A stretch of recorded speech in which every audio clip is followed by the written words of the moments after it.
करते हैं पहले फेज को लेकर के। कल जो वोटिंग हुई है उसको लेकर के जो अपडेट्स हैं वो आपको बताएं, जिसमें पहले फेज के चुनाव में 62% से ज्यादा वोटिंग हुई है। सबसे ज्यादा वोटिंग के मामले में जिसने बाजी मारी है वो है त्रिपुरा, और वहीं बिहार में भी सबसे कम वोटिंग हुई है। वोटिंग के बाद वादों की बाढ़ से आ गई। हर पार्टी अपनी अपनी जीत के दावे तो कर ही रही है, साथ ही साथ एनडीए और इंडी गठबंधन के नेताओं ने क्या दावे किए हैं वो भी आपको दिखा देते हैं इस रिपोर्ट में।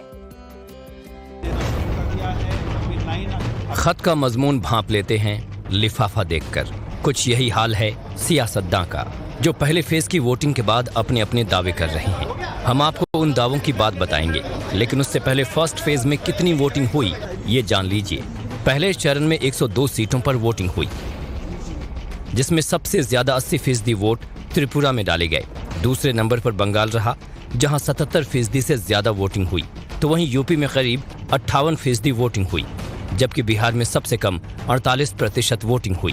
अब बात उन जगहों की जहां चुनाव के सवाल पर बवाल भारी पड़ गया। देखिए इन तस्वीरों को, जो वोटिंग के दौरान हुए बवाल की हैं। पहली तस्वीर पश्चिम बंगाल की है, जहां कूच बिहार में टीएमसी और बीजेपी के कार्यकर्ताओं के बीच झड़प हो गई। वहीं दूसरी तस्वीर मणिपुर की है, जहां चुनाव के दौरान न सिर्फ गोलियां चली बल्कि ईवीएम भी तोड़ी गई। तीसरी तस्वीर एमपी के छिंदवाड़ा की है, जहां से कमलनाथ के बेटे नकुलनाथ चुनाव मैदान में हैं। यहां भी बीजेपी और कांग्रेस के कार्यकर्ता आपस में भिड़ गए। जबकि चौथी तस्वीर राजस्थान के चूरू की है, जहां फर्जी मतदान को लेकर दो पक्षों में जमकर लात घूंसे चले और बूथ एजेंट जख्मी हो गया। खैर, अब फोकस दूसरे फेज के चुनाव पर है, लेकिन उससे पहले दावों की हवा तेज है। पीएम मोदी ने ट्वीट कर देखिए क्या कहा है। पहला चरण शानदार प्रतिक्रिया। उन सभी को धन्यवाद जिन्होंने आज मतदान किया है। आज के मतदान से उत्कृष्ट प्रतिक्रिया मिल रही है।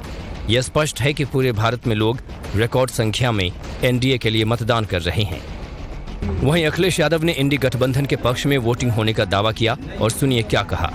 लग तो ये रहा है कि भारतीय जनता पार्टी का पहला शो ही फ्लॉप हो गया है। सुना आपने, अखिलेश ने चुनाव के फर्स्ट शो को बीजेपी के लिए फ्लॉप बताया।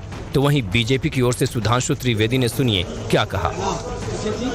प्रधानमंत्री श्री नरेंद्र मोदी जी के प्रति जनता में समर्थन की एक लहर दिख रही है। राहुल गांधी जी के तथाकथित करंट की बिजली गुल नजर आ रही है। वो कहते हैं ना कि जितनी मुंह उतनी बातें।